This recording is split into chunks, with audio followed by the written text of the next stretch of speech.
اچھا بھی بیٹا، صاحب خلق عظیم و صاحب لطف امیم، خلق عظیم کسے کہتے ہیں؟ اعلیٰ اخلاق۔ اللہ قرآن مجید میں کیا فرماتا ہے؟ وَإِنَّكَ لَعَلَىٰ خُلُقٍ عَظِيمٍ، کہ آپ صلی اللہ علیہ وآلہ وسلم کا اخلاق جو ہے وہ بہت اعلیٰ ہے۔ صاحب خلق عظیم و صاحب لطف امیم۔ لطف امیم کا مطلب کیا ہے؟ لطف کہتے ہیں مہربانی کو، اور امیم جو سب کے لیے ہو، فار ایوری باڈی، کسی کے لیے مخصوص نہیں ہے۔ یعنی آپ کا لطف، آپ کی مہربانی کسی گروہ کے لیے، کسی طبقے کے لیے، کسی خاندان کے لیے، کسی علاقے کے لیے محدود نہیں ہے، آپ کی مہربانی سب کے لیے ہے۔ جیسا کہ اللہ پاک نے ارشاد فرمایا وَمَا أَرْسَلْنَاكَ إِلَّا رَحْمَةً لِّلْعَالَمِينَ، ہم نے آپ کو جہانوں کے لیے رحمت بنا کے بھیجا۔ اور جیسے جیسے سائنس تحقیق کر رہی ہے، جہان کے بعد اور جہان دریافت ہو رہا ہے۔ پہلے تو ہم نے یہی سمجھا تھا کہ جہانوں سے مراد صرف دنیا کے ملک ہیں، لیکن نہیں، اب تو جہان پتہ نہیں کہاں کہاں تک پہنچ چکے ہیں۔ خلق عظیم، عظیم کا مطلب کیا ہے؟ بڑا۔ اور آپ صلی اللہ علیہ وآلہ وسلم صاحب خلق عظیم ہیں۔ اچھا تو بیٹے، آپ کے اخلاق کو عظیم کس نے کہا ہے؟ اللہ تعالیٰ نے کہا ہے۔ یعنی آپ کے اخلاق کو عظیم کہنے والا وہ ہے جو خود علی العظیم ہے۔ وَهُوَ الْعَلِيُّ الْعَظِيمُ، یعنی وہ خود عظیم ہے، وہ کہہ رہا ہے کہ آپ کے اخلاق عظیم ہیں۔ دیکھو نا، اب اگر ایک غریب آدمی جو دیہڑی کرنے والا ہے وہ کہے کہ فلاں آدمی بڑا امیر ہے، تو اس کی عمارت کا جو کنسیپٹ ہے، اس کی جو عمارت کا تصور ہے، وہ ہو سکتا ہے اپنے مستری کو جو ہے وہ امیر سمجھ رہا ہو، جس کی 1200 دیہڑی ہے، مزدور کی 700-800 ہے، مستری کی 1200-1300 ہے، تو ہو سکتا ہے وہ اپنے مستری کو امیر سمجھ رہا ہو۔ لیکن اگر ملک ریاض کہے کہ فلاں بندہ بڑا امیر ہے، آصف علی زرداری کہے کہ فلاں بندہ بڑا امیر ہے، تو پھر سمجھنا پڑے گا کہ واقعی اس کے پاس کچھ ہے جس کو وہ امیر کہہ رہا ہے۔ تو اس لیے جو ہے نا میرا بیٹا، جب نبی پاک کو اللہ کہہ رہا ہے کہ وَإِنَّكَ لَعَلَىٰ خُلُقٍ عَظِيمٍ، تو کوئی عظمت ہے تو اللہ کہہ رہا ہے، اور عظمت بھی بڑے ہائی لیول کی ہے۔ عام لیول کی عظمت ہوتی تو اللہ نے نہیں کہنا تھا۔ ایسے ہی اللہ کسی چیز کو عظیم نہیں کہتا، کوئی چیز بڑی ہوتی ہے تو اللہ اسے عظیم کہتا ہے۔ صاحب حق، صاحب شک القمر خیر البشر، صاحب حق، حق بات کرنے والے۔ قرآن مجید اس بات کا گواہ ہے۔ اللہ قرآن مجید میں ارشاد فرماتا ہے وَمَا يَنطِقُ عَنِ الْهَوَىٰ إِنْ هُوَ إِلَّا وَحْيٌ يُوحَىٰ، یعنی آپ صلی اللہ علیہ وآلہ وسلم اپنی خواہش نفس سے زبان بھی نہیں کھولتے، بولتے بھی نہیں، بلکہ وہ ساری وحی ہے جو آپ پہ نازل ہوتی ہے۔ ان ہوا الا وحی یوحیٰ، یعنی آپ جو بولتے ہیں وہ کیا ہے؟ وحی ہے۔ صرف حدیث نہیں، حدیث تو کچھ مخصوص باتیں ہیں جو آپ نے کی ہیں، بلکہ آپ نے جو کہا، آپ نے جو کہا وہ سب کیا ہے؟ وہی ہے، اللہ کا فرمان ہے، وہ اللہ کا فرمان ہے۔ اور اس سے آگے ہم چلتے ہیں۔ دیکھیں نا، ہم کوئی بھی ایکٹیویٹی کریں تو وہ جسمانی ایکٹیویٹی ہو سکتی ہے، زبانی ہو سکتی ہے، یا ہماری سوچ ہو سکتی ہے۔ اور نبی پاک کی یہ جتنی بھی ایکٹیویٹیز ہیں اللہ پاک نے اسے اون کیا ہے۔ آپ کی زبان کی بھی ہمیں ضمانت دی ہے، آپ کے ہاتھ کی بھی ضمانت دی ہے، اور آپ کا جو دل ہے، آپ کا جو خیال ہے، اس کی بھی اللہ نے ضمانت دی ہے۔ وہ سورۃ الفتح کی آیت ہے نا، جس میں اللہ کہتا ہے کہ وہ جو آپ کے ہاتھ پہ بیعت کر رہے تھے، وہ آپ کے ہاتھ پہ نہیں کر رہے تھے، اللہ کے ہاتھ پہ بیعت کر رہے تھے۔ ید اللہ فوق ایدیہم، ان کے ہاتھوں پہ اللہ کا ہاتھ تھا، یعنی وہ بیعت کرنے والے، بیعت تو آپ کی انہوں نے، لیکن اللہ کہہ رہا ہے کہ نہیں، میری بیعت کی ہے۔ اور جب کافروں کو آپ نے کنکریاں ماری، ہاتھ سے ماری نا آپ نے، لیکن اللہ کیا فرماتا ہے، وَمَا رَمَيْتَ إِذْ رَمَيْتَ وَلَكِنَّ اللَّهَ رَمَى، کہ آپ کنکریاں نہیں ماری بلکہ وہ کنکریاں اللہ نے ماری۔ وَمَا رَمَيْتَ إِذْ رَمَيْتَ وَلَكِنَّ اللَّهَ رَمَى، یعنی آپ کی جو فزیکل ایکٹیویٹی ہے اس کو اللہ نے اپنا کام کہا ہے، اور آپ کی جو گفتگو ہے اسے بھی اللہ نے اپنی گفتگو قرار دیا ہے کہ وَمَا يَنطِقُ عَنِ الْهَوَىٰ إِنْ هُوَ إِلَّا وَحْيٌ يُوحَىٰ، کہ آپ کی گفتگو آپ کی نہیں بلکہ وحی ہے، اللہ کا پیغام ہے وہ، جو بھی آپ نے کہا، یعنی جو آپ نے بات کی وہ وہی ہے۔ اور صاحب شق القمر، اور شق القمر آپ کا بڑا مشہور معجزہ ہے، جب کافروں نے آپ سے نشانی مانگی تو آپ نے چاند کو 2 ٹکڑے فرما دیا، یعنی اشارہ کیا چاند کی طرف، چاند 2 ٹکڑے ہو گئے، یہ معجزہ ہے۔ اور آپ ہمیں کہتے ہیں کہ جس کا سائنٹیفک پروف ڈھونڈ کے لے آؤ، اس کا سائنٹیفک پروف ڈھونڈ کے لے آؤ۔ معجزہ ہوتا ہی وہی ہے جس کا کوئی سائنٹیفک پروف نہیں ہوتا، وہ اس میں سائنس فیل ہو جاتی ہے، سب کچھ ناکام ہو جاتا ہے، سارا کچھ وہاں پہ ناکام ہو جاتا ہے جہاں پہ معجزہ آتا ہے۔ اب دیکھیں حضرت موسیٰ علیہ السلام کے جو معجزات ہیں ان میں کیا ہے، ید بیضا، ہاتھ یوں بغل میں دیتے تھے، باہر نکالتے تھے، جلتا تھا، روشن ہو جاتا تھا، لائٹ نکلتی تھی۔ اب کیا وہاں پہ وہ کہیں گے کہ جی انہوں نے کوئی بیٹری فٹ کی ہوئی تھی یا کوئی بلب لگایا ہوا تھا؟ نہیں، معجزہ ہے، معجزہ ہماری سمجھ میں نہیں آ سکتا۔ اب وہ عصا پھینکتے ہیں زمین پہ تو وہ اجدہا بن کے سارا کچھ کھا جاتا ہے۔ اب عصا کیا ہے، وہ تو لکڑی ہے، لکڑی بھی بے جان، تو کیا خیال ہے، لکڑی جو ہے وہ بے جان ہے نا، تو لکڑی جب وہ پھینکتے ہیں تو وہ اجدہا بن جاتی ہے، بات سمجھ میں آتی ہے؟ اسے سائنس پروو کر سکتی ہے؟ کرے گی پروو اس کو؟ نہیں کرے گی۔ اچھا وہ موسیٰ علیہ السلام جو اپنی قوم کو لے کر نکلے ہیں، پیچھے فرعون بھی اپنا لشکر لے کے آ رہا ہے، آگے سمندر آ جاتا ہے تو وہ سمندر پہ عصا مارتے ہیں اور سمندر پھٹ جاتا ہے، درمیان میں راستہ بن جاتا ہے، تو وہاں کیا ڈیم بنا تھا؟ دیواریں کھڑی کی تھی، کنسٹرکشن ہوئی تھی، وہاں 10 سال لگ جاتے ہیں دریا میں ڈیم بنانے میں، اور سمندر پہ ڈیم بنانا ممکن ہی نہیں ہے۔ دریا پہ ڈیم بنانے میں کوئی 10 سال لگ جاتے ہیں، سمندر پہ ڈیم کون بنائے گا؟ بنتا ہے سمندر پہ ڈیم؟ نہیں بنتا۔ لیکن آپ نے عصا مارا اور سمندر میں ڈیم بن گیا، ادھر بھی ڈیم ادھر بھی ڈیم، درمیان میں راستہ آ گیا۔ پھر کیا ہوا، جب موسیٰ علیہ السلام کی قوم گزر گئی، پیچھے فرعون آیا تو ڈیم ختم، اتنی جلدی بن بھی گیا، ختم بھی ہو گیا۔ یہ معجزہ ہے۔ صحرا میں پھر رہے ہیں، پیاس لگ رہی ہے، بھائی پتھر پہ عصا مارو، چشمے نکل آئے، پتھروں سے چشمے نکل آتے ہیں، لیکن وہ جہاں جہاں جاتے ہیں پتھر ساتھ جاتا ہے، وہ چشموں والا پتھر جو ہے وہ ساتھ ہی چل رہا ہے، جہاں جا رہے ہیں۔ کیا وہ اس کے اندر کوئی وہ ٹیوبویل لگا ہوا تھا پتھر کے اندر؟ وہ معجزہ تھا۔ تو معجزہ جو ہے وہ سمجھ میں، اسی طرح جو شق القمر ہے یہ بھی آپ کا معجزہ ہے، اور معجزہ جو ہے، اور ایک معجزہ آپ کا وہ ہے جو آج بھی موجود ہے۔ آپ صلی اللہ علیہ وسلم کا ایک معجزہ آج بھی موجود ہے۔ کون سا معجزہ ہے جو آج بھی موجود ہے؟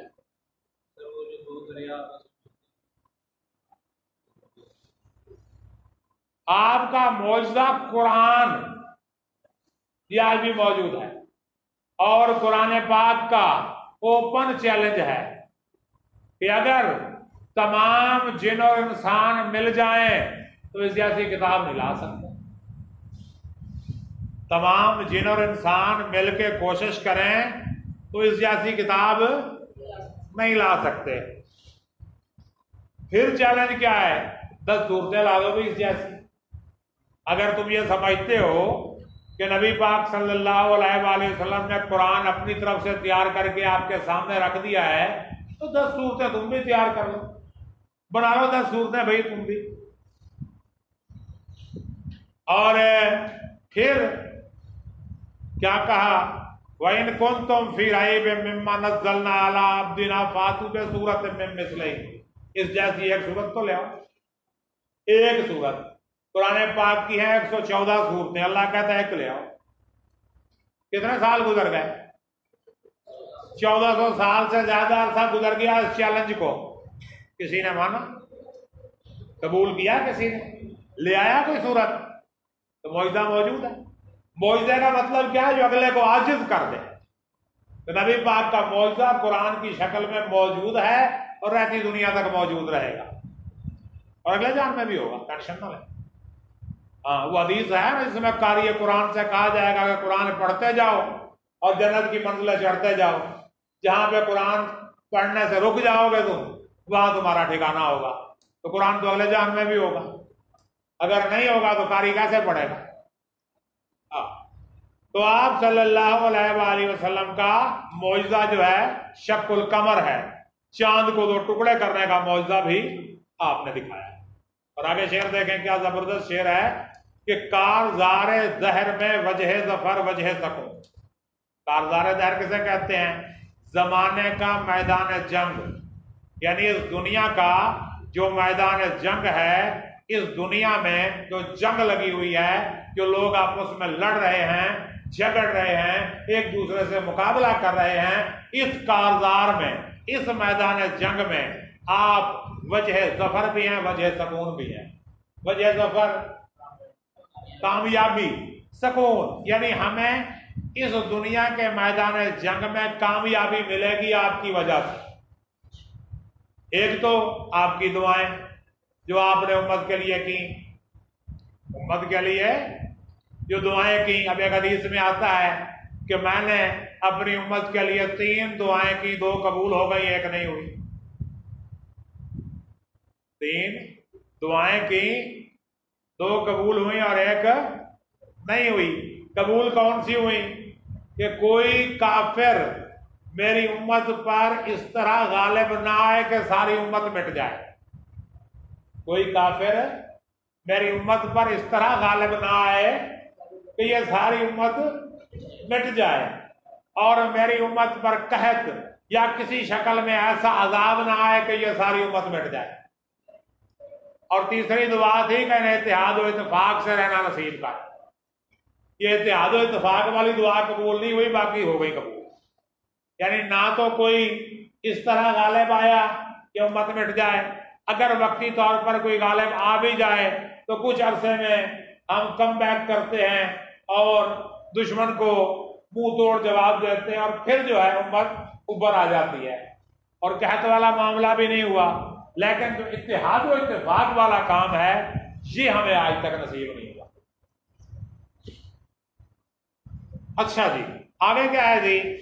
آپ صلی اللہ علیہ وسلم کی دعائیں اور آپ صلی اللہ علیہ وآلہ وسلم نے جو قرآن و سنت ہمیں عطا کی ہے اس پہ عمل کر کے ہم کامیاب بھی ہیں اور ہمیں سکون بھی مل رہا ہے. کارزار ظاہر میں وجہ ظفر وجہ سکون، عرصہ محشر میں وجہ درگزر خیر البشر.